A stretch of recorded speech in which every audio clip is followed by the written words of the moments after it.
അപ്പോൾ അതിന് നമ്മുടെ വീട്ടിൽ തന്നെ നമ്മൾ കളയുന്ന ഒരു സാധനം വെച്ച് നമ്മൾ ഈ വീട്ടിൽ പച്ചക്കറി കൃഷി ചെയ്യുന്ന എന്തിനാണ്?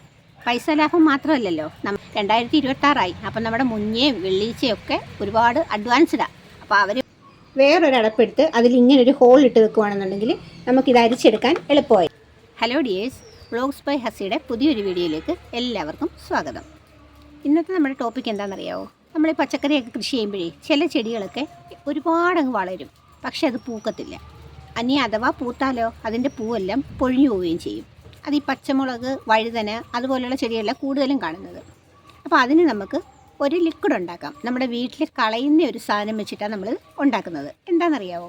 ഏത്തപ്പഴത്തിൻ്റെ തൊലി.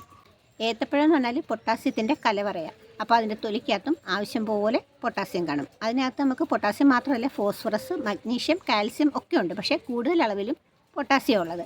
അപ്പോൾ ചെടി പൂക്കുന്നതിന് പൊട്ടാഷ് അത്യാവശ്യമായിട്ടും വേണ്ടതാണ്. അപ്പോൾ നമുക്കതെങ്ങനെയാണ് ഉണ്ടാക്കുന്നതെന്ന് നോക്കാം. പിന്നെ നമ്മൾ ഈ വീട്ടിലെന്തിനാണ് പച്ചക്കറി കൃഷി ചെയ്യുന്നത്?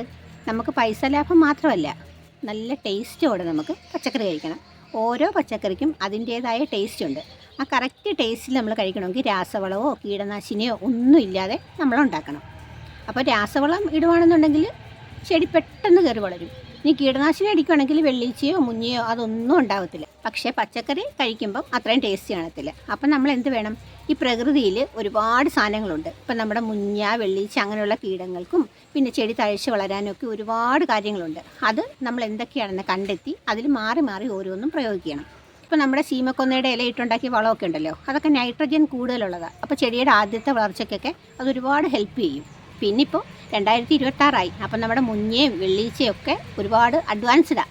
അപ്പോൾ അവരെ ഓടിക്കണമെങ്കിൽ നമ്മൾ പല പല മാർഗ്ഗങ്ങൾ പരീക്ഷിച്ചാലേ പറ്റത്തുള്ളൂ. നമ്മൾ രാസകീടനാശിനി ഒന്നും ഉപയോഗിക്കുന്നില്ല എന്നുള്ളത് കൊണ്ട് നമ്മൾ മറ്റ് പല പല കീടനാശിനികൾ നമ്മൾ പരീക്ഷിച്ച് നോക്കണം. അതിലേതെങ്കിലുമൊക്കെ സക്സസ് ആകുമെന്നുള്ള കാര്യം ഉറപ്പാണ്. ഇപ്പോൾ തന്നെ നമ്മുടെ ഈ ഓമേല ഉണ്ടല്ലോ, നമ്മുടെ പയറിലെ മുഞ്ഞയ്ക്ക് ഇതിലും ബെസ്റ്റ് വേറൊരു സാധനമില്ല. അത് നമ്മുടെ പയറൊക്കെ വളർന്ന് വരട്ടെ, അപ്പം ഞാൻ അതിൻ്റെ വീഡിയോ ചെയ്യാവേ.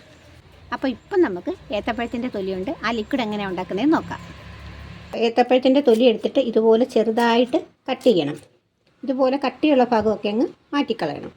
എന്നിട്ട് ഇതുപോലൊരു കുപ്പി എടുത്തിട്ട്, ഏതെങ്കിലും ഒരു കുപ്പി മതി, അതിലോട്ട് ഇട്ട് വെച്ചിട്ട് ഇനി ഇതിനകത്തോട്ട് നമുക്ക് നിറച്ച് വെള്ളം ഒഴിക്കാം.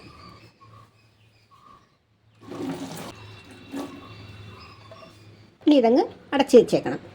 ഇതിനി നമുക്കൊരു 3 ദിവസം കഴിയുമ്പോൾ തൊട്ട് എടുത്തു തുടങ്ങാം. ഇത് കണ്ടോ, ഇത് ഞാൻ നേരത്തെ വെള്ളത്തിലിട്ട് വെച്ചിരുന്നതാണ്. ഇതിപ്പോൾ 2 ആഴ്ചയോളമായി ഇത് ഞാൻ വെള്ളത്തിലിട്ടിട്ട്. ഇതിനകത്ത് നിന്ന് ഞാനിപ്പോൾ എടുത്തുകൊണ്ടിരിക്കുക. വേറൊരടപ്പെടുത്ത് അതിൽ ഇങ്ങനൊരു ഹോൾ ഇട്ട് വെക്കുകയാണെന്നുണ്ടെങ്കിൽ നമുക്കിത് അരിച്ചെടുക്കാൻ എളുപ്പമായിരിക്കും. ഇതാ കാണിച്ചു തരാം. കണ്ടോ, ഇങ്ങനെ ആവശ്യമുള്ളത് നമുക്ക് അരിച്ചെടുക്കാം.